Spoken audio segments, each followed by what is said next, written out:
Hi everyone. कैसे आप सभी लोग। और आप सभी लोग काफ़ी समय से टीजीटी पीजीटी की वैकेंसी के बारे में पूछ रहे थे, तो ये खुशखबरी आपके लिए आ चुकी है। उत्तर प्रदेश माध्यमिक शिक्षा चयन बोर्ड प्रयागराज ने ये वैकेंसी जारी कर दी है।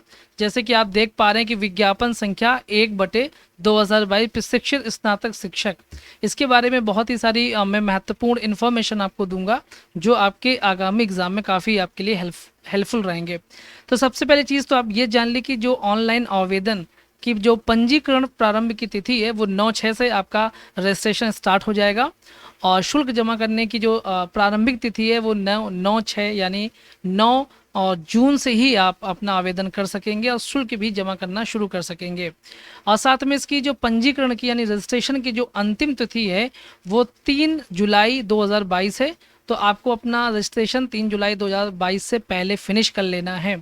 साथ में जो ऑनलाइन शुल्क जमा करना है वो भी आपको 6 जुलाई 2022 से पहले जमा कर लेना है। और ऑनलाइन आवेदन को जो सबमिट करने की जो अंतिम तिथि है यानी जो पूरी तरह से आपको अपना आवेदन सबमिट कर लेना है उसकी जो तारीख है वो है 9 जुलाई 2022।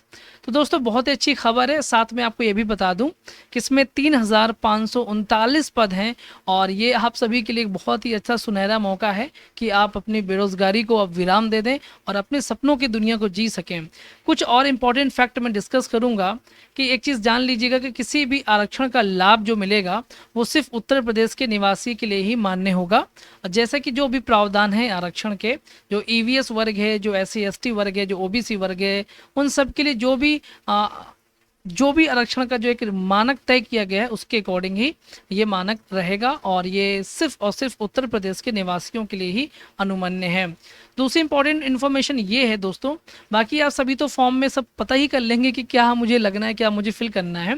मैं सिर्फ ज़रूरी पॉइंट्स को डिस्कस करूंगा। ये तो आप जानते हैं कि आवेदन शुल्क के अलग अलग वर्ग की अलग अलग यहाँ पर आवेदनों के बारे में डिस्कशन किया गया है।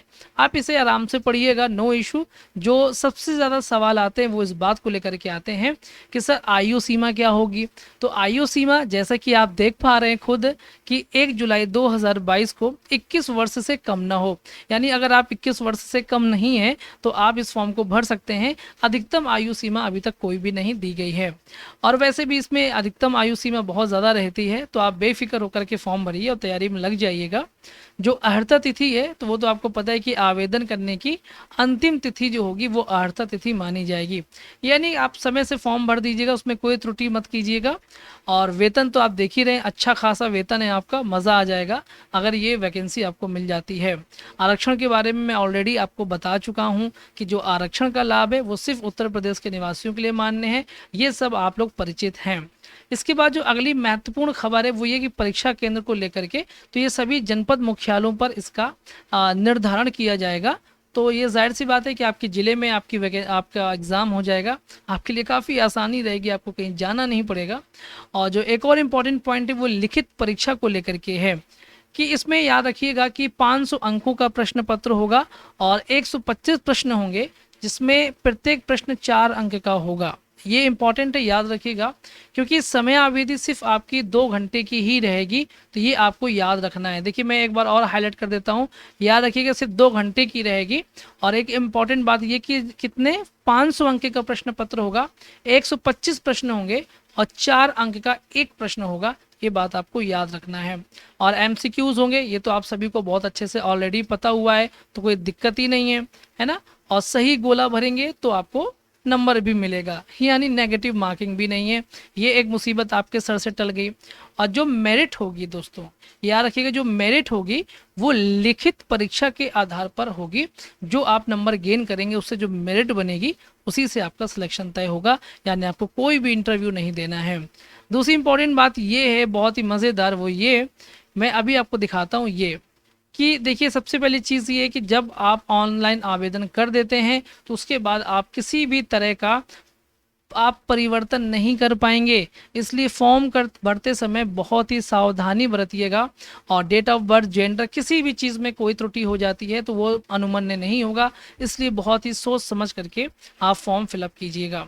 दूसरी इंपॉर्टेंट बात, ये जो सबसे इंपॉर्टेंट बात है वो ये है कि आपकी हाई स्कूल या जो हाई स्कूल के जो समकक्ष जो प्रमाण पत्र होते हैं उनकी ही जन्म तिथि मान्य होगी। तो ये बात ध्यान रखिएगा, फॉर्म भरते समय आप अपने हाई स्कूल की जो डेट ऑफ बर्थ है उसी को आपको अंकित करना है, उसमें कोई चेंज नहीं करना है।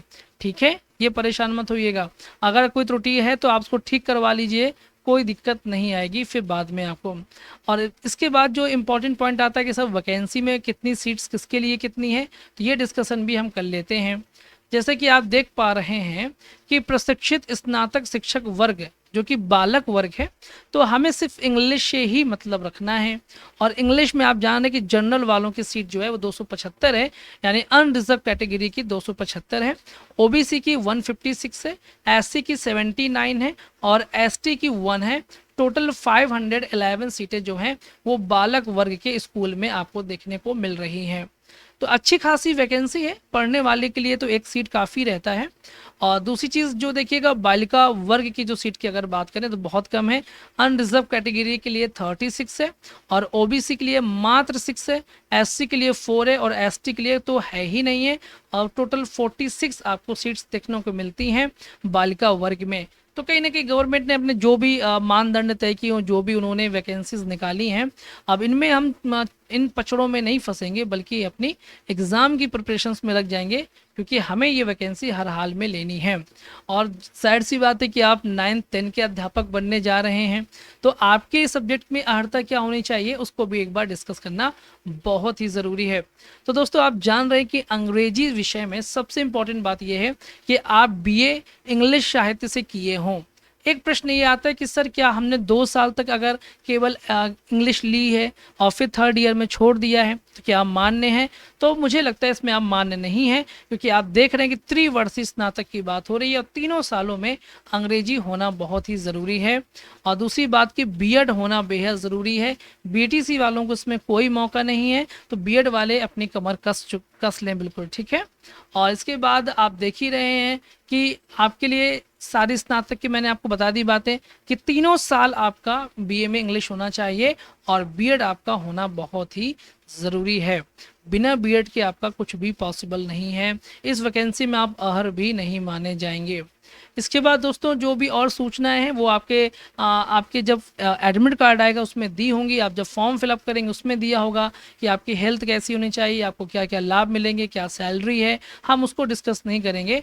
हमें जो डिस्कस करना था वो डिस्कशन हम कर चुके हैं, यानी कि फॉर्म की डेट कब है, उसकी फ़ीस क्या है, आप अहर्य कौन कौन है, टेट लागू होगा या नहीं होगा। तो मैं आपको बता दूं कि कहीं पर भी टेट की चर्चा नहीं की गई है, इसलिए आप टेट सीटेट को लेकर के बहुत ही प्रॉब्लम ना क्रिएट करें, ना ही परेशान हो। देखिए, आप कहीं पर भी कोई भी इन्फॉर्मेशन नहीं है, तो आप बस बीएड किए हो, तीनों साल आपका बीए में इंग्लिश होनी चाहिए और आप एलिजिबल हैं। तैयारी कीजिए फटाफट और हमारी शुभकामनाएं आपके साथ में हैं। तो दोस्तों जल्दी एक नई खबर के साथ, यानी पीजीटी वालों के लिए भी मैं एक ये न्यूज़ लेकर के आऊँगा। तब तक रखिए अपना ख्याल और करते रहिए तैयारी। मिलेंगे अगली वीडियो में, तब तक के लिए नमस्कार।